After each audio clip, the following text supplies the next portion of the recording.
तो hello guys, मैं हूं मुन्ना भाई और आप देख रहे हैं आपका अपना चैनल डीएम इलेक्शन। तो गाइस यार, आज नैला पाकिस्तान की एक वीडियो आई है, ठीक है? तो चलिए वीडियो को देख लेते हैं, इसके बाद लास्ट में बात करते हैं। हेलो फ्रेंड, मैं हूं शायरा खान और आप देख रहे हैं नाला पाकिस्तानी रिएक्शन। इजराइल ने ईरान के ऊपर पहला ऑयल अटैक कर दिया है। इजराइल ने ईरान की ऑयल रिफाइनरी के ऊपर बम्बार्डमेंट करके उसको डिस्ट्रॉय कर दिया है। जिस तरह से इजराइल कह रहा था कि हम ईरान की ऑयल रिसोर्सेज को टारगेट करेंगे, बिल्कुल वैसे ही होता नजर आ रहा है। इस वक्त गल्फ कंट्री के अंदर टेंशन का माहौल है।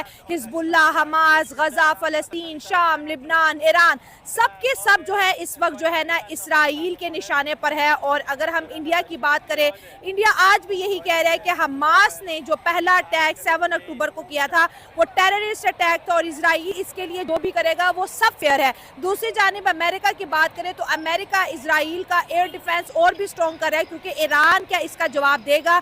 ईरान इस वक्त जलता हुआ हमें नजर आ रहा है और इजराइल फुल एग्रेशन के साथ आगे बढ़ता हुआ अवाम की तरफ बढ़ते हैं और जानते हैं उनकी तरफ। और डेफिनेटली ये एक्सपेक्टेड भी था, लेकिन इससे ईरान ज़्यादा भी एक्सपेक्ट कर रहा था, क्योंकि हमने दुनिया कह रही थी कि हो सकते हैं जो एटमी तंसीबात है उस पर भी हमला हो सकता तो साइबर अटैक किया तो है, साइबर अटैक किया है। लेकिन ये जो ये जो तेल पर हमला किया, इससे सबसे बड़ी पाकिस्तान को भी बहुत तकलीफ होगी। अच्छा। अभी प्राइसेस भी हाई होगी पेट्रोल की। चाइना को भी सारा पेट्रोल वो ही सप्लाई कर रहा है। तो हम तो ईरान से ऑफिशियली पेट्रोल लेते हैं। ऑफिशियली तो नहीं लेते, लेकिन चाइना तो फिर प्राइस कैसे हाई होगी? अनऑफिशियली तो ले सकते हैं ना। अभी तो ऑफिशियली नहीं ले सकते, लेकिन स्मगल होके भी आता है। हाँ, ज्यादा स्मगल होके आता है। ठीक है, यही कहते हैं कि अमेरिका के बगैर इसराइल नहीं चल सकता। लेकिन असल में इसराइल के बगैर अमेरिका नहीं चल सकता। क्या बात कर रहे हैं आप?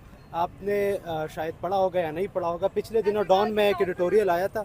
हाँ, उसमें कहा था कि जो फॉरेन पॉलिसी है अमेरिका की, उस पर इन्फ्लुएंस जो है ना वो इसराइल का है। 1 करोड़ से भी कम पॉपुलेशन है और दुनिया के ऊपर रूल कर रही है।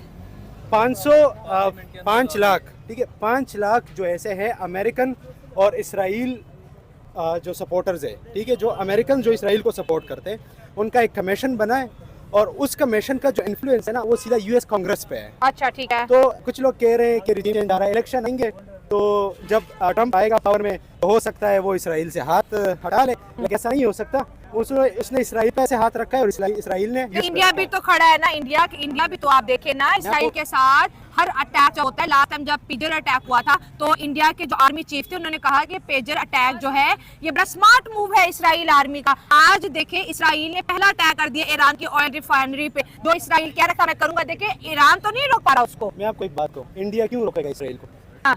वो अपने दोस्त को क्यों रोकेगा? हाँ। इंडिया और अमेरिका ये पुराने दोस्त है और इनकी ये चड्डी के दोस्त है एक दूसरे के, ठीक है? ये एक दूसरे का हाथ नहीं छोड़ेंगे। हाँ।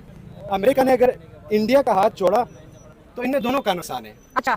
अमेरिका का नुकसान इस तरह है क्योंकि यहाँ रीजन में जो इंडिया है उसकी बहुत पावर है, ठीक हो गया रीजन में। और अमेरिका दुश्मन है चाइना का, ठीक है, यहाँ पे रशिया का, और रशिया और चाइना का जो टक्कर का मुल्क है वो इंडिया ही है, ठीक है? तो इसीलिए इंडिया जो है ना यूएसएस को कभी नहीं छोड़ेगा। On the other side India कभी यूएस को नहीं छोड़ेगा, ठीक है? उनकी जो इक्विपमेंट्स आती है मिलिट्री, वो आधे से ज्यादा यूएस को देता है। सही हो गया। इसलिए ताकि इलाके में ये सबसे पावरफुल रहे और ये हमारा भी डरा रहे और पाकिस्तान भी है। तो इंडिया क्यों रोकेगा इसराइल को? नहीं रोकेगा। दूसरी बात मैं आपको बता दूं, इस ईयर में 22 बिलियन $22 का जो एड है ना, ये अमेरिका ने इसराइल को दिया है। चाहे आप गूगल भी कर ले, किसी भी प्लेटफॉर्म पे देख ले, 22 बिलियन, जो आज तक सबसे ज्यादा मिलिट्री एड है जो एक मुल्क ने किसी दूसरे मुल्क को दिया। ठीक हो गया, ठीक है? और इसराइल ने जब जितना रिसीव किया है ना, उस एड में भी सबसे बड़ा एड यही है, एक साल के अंदर $22 बिलियन। दूसरी तभी तो अमेरिका का बैंकिंग सिस्टम कोलैप्स कर रहा है ना। हाँ।